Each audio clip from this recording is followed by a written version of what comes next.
Assalamualaikum warahmatullahi wabarakatuh. Selamat siang semuanya. Semoga kita semua dalam keadaan sehat walafiat dan kita semua terlindungi oleh Allah Subhanahu wa taala, dan semoga pandemi COVID-19 ini cepat reda dan cepat hilang dari negara kita. Amin amin ya rabbal alamin.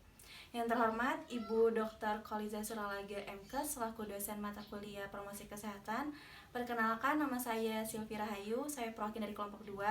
Dan saya di sini bersama rekan-rekan yang lainnya, ada Andas Novi Ismawati, ada Diarini Cahyarinung, dan juga Marita Elvidela. Di sini kami akan bahas mengenai malnutrisi pada balita. Nah, untuk itu, latar belakang kami membahas malnutrisi pada balita ini adalah gizi buruk atau malnutrisi merupakan masalah utama dalam bidang kesehatan. Nah, khususnya pada tanggal 12 September 2008 sebagai penyebab lebih dari sepertiga dari 9,2 juta kematian balita di dunia. Nah, tujuan dari pembahasan ini adalah untuk mempelajari berbagai ilmu tentang permasalahan gizi pada balita, kemudian untuk mempelajari lebih dalam tentang ilmu gizi, terutama tentang malnutrisi, dan untuk memenuhi tugas mata kuliah dari promosi kesehatan. Nah, sebelumnya kita sudah mengetahui apa itu malnutrisi. Cuma di sini saya akan menjelaskan lagi apa itu malnutrisi. Nah, malnutrisi di sini adalah keadaan di mana tubuh tidak mendapatkan asupan gizi yang cukup. Malnutrisi juga disebut sebagai keadaan yang disebabkan oleh ketidakseimbangan di antara pengambilan makanan dengan kebutuhan gizi untuk mempertahankan kesehatan. Nah, selain itu, kekurangan di dalam tubuh juga berakibat terjadinya malabsorpsi makanan atau kegagalan metabolik. Nah, di sini saya sudah menjelaskan apa itu pengertian dari malnutrisi. Nah, untuk selanjutnya, saya akan membahas mengenai tanda dan gejala malnutrisi. Nah, malnutrisi itu terbagi dua. Ada gizi kurang dan ada juga gizi lebih. Nah, di sini saya akan menjelaskan apa itu gizi kurang dan apa itu gizi lebih. Gizi kurang adalah tidak tercukupinya asupan makanan atau asupan gizi yang seharusnya yang harus dipenuhi setiap balita dalam setiap harinya. Nah, kalau gizi lebih bahkan sebaliknya adalah terlampauinya atau melampaui batas yang seharusnya atau batas harian asupan gizi yang dibutuhkan oleh balita setiap harinya.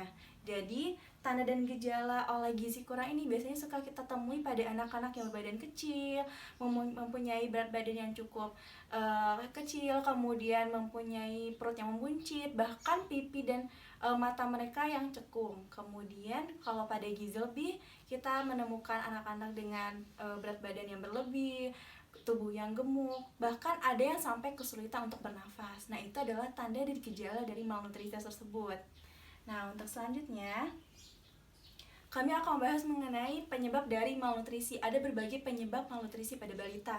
Nah, untuk yang pertama adalah pola makan yang buruk. Nah, pola makan yang buruk ini bisa mempengaruhi malnutrisi. Apabila pola makannya kurang, maka akan menjadi gizi kurang atau asupan gizi yang kurang dari yang seharusnya. Kemudian kalau pola makannya berlebihan, maka asupan makannya akan melampaui dari batasan yang seharusnya, maka menjadikan gizi lebih pada seorang balita.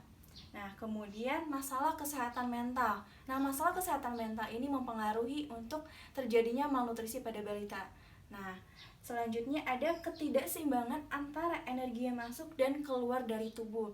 Nah, ini biasanya ditemukan pada anak-anak yang punya gizi lebih, dikarenakan seorang balita yang punya gizi lebih dengan asupan yang berlebih, dengan aktivitas yang kurang atau pergerakan yang kurang, maka akan dari asupan makanan tadi akan mengendap dan akan menjadikan lemak, bahkan sehingga akan menjadikan gizi lebih pada anak tersebut. Seperti itu. Kemudian adanya masalah pada sistem pencernaan. Nah, apabila ada masalah pada sistem pencernaan, seorang balita tersebut pastinya akan tidak begitu nafsu makan, sehingga akan mempengaruhi asupan gizi yang masuk. Seperti itu. Kemudian ada juga faktor-faktor penyebab dari malnutrisi. Di sini ada 6 faktornya. Yang pertama yaitu ada anak yang terisolasi dari sosial atau lingkungan sekitarnya. Nah, ini akan mempengaruhi dari malnutrisi tersebut karena tidak terpantaunya kebutuhan gizi dari seorang balita, maka akan menyebabkan malnutrisi. Kemudian anak dari keluarga dengan kondisi ekonomi rendah.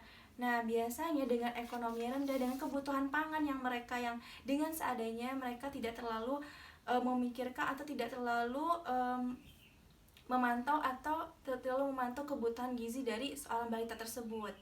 Nah, kemudian anak dengan kelainan makanan kronis seperti bulimia atau anoreksia nervosa.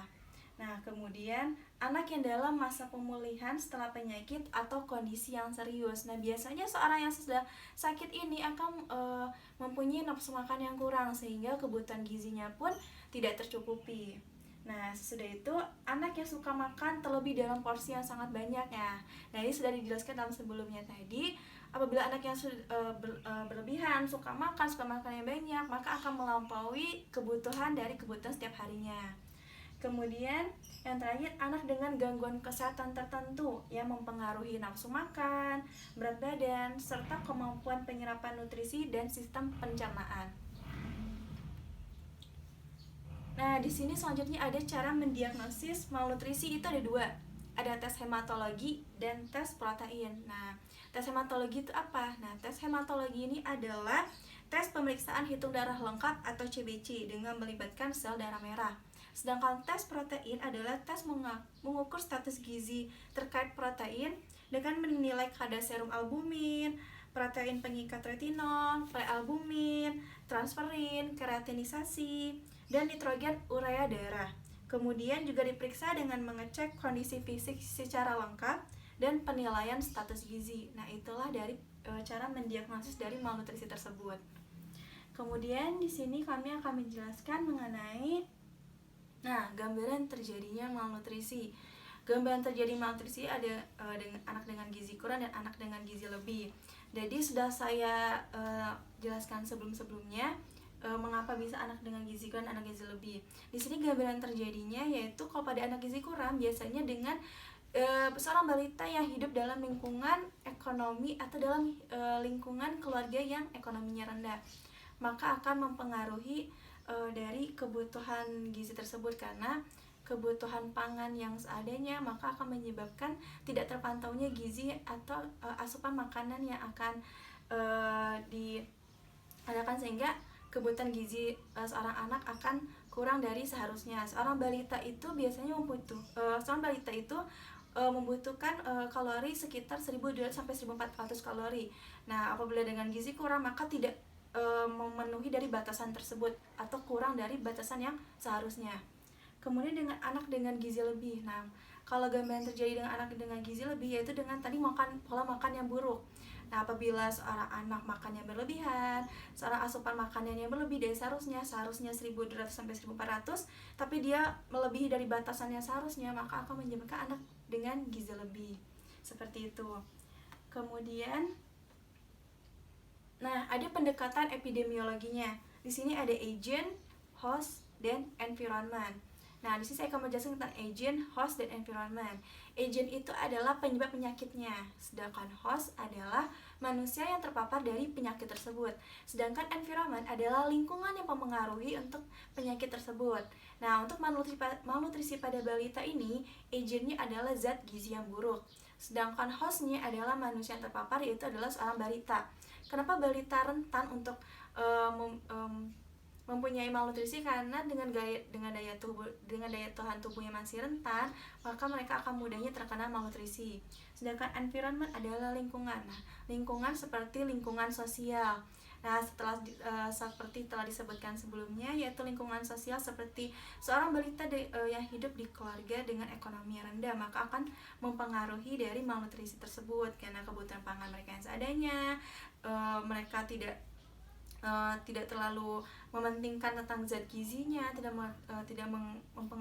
terlalu memikirkan kebutuhan gizinya, maka akan menyebabkan malnutrisi pada balita tersebut. Bahkan pengetahuan ibu yang rendah, pengetahuan kedua orang tua yang rendah juga akan mempengaruhi dari malnutrisi tersebut. Kemudian ada penanganan malnutrisi pada gizi lebih dan pada gizi kurang. Nah, penanganan malnutrisi ini yaitu dengan cara menyediakan asupan makan atau menyediakan pola menu harian. Nah, bagaimana caranya? Kita sebagai seorang orang tua, pada orang tua khususnya harus mempunyai adanya menu harian dengan konsultasi dengan seorang dokter. Apabila bagaimana caranya asupan nutrisi ini tercukupi. Nah, kalau karena balita normalnya itu 1.200 sampai 1.400. Jadi bagaimana kita mendesain atau mendesain pola menu hariannya agar tercukupi dengan kalori yang seharusnya. Dan kemudian kita melakukan pemantauan apakah ada perkembangan selanjutnya atau tidak. Begitu juga dengan gizi kurang dan gizi lebih. Seperti itu. Dan yang terakhir ada pencegahan malnutrisi. Nah, pencegahan malnutrisi itu yaitu dengan makanan yang sehat dan gizi seimbang. Nah, dari mana kita dapat makanan yang sehat dan gizi seimbang? Yaitu dari sayur-sayuran, buah-buahan, karbohidrat, protein, dan vitamin. Di situ kita bisa mendapatkan makanan yang sehat dan gizi seimbang. Nah, disinilah kami membahas mengenai malnutrisi pada balita. Cukup sekian pemaparan dari saya, sekian pemaparan dari saya perwakilan dari kelompok 2. Mohon maaf bila ada salah-salah kata atau perbuatan. Mohon maaf bila ada kekurangan. Saya akhiri. Wassalamualaikum warahmatullahi wabarakatuh.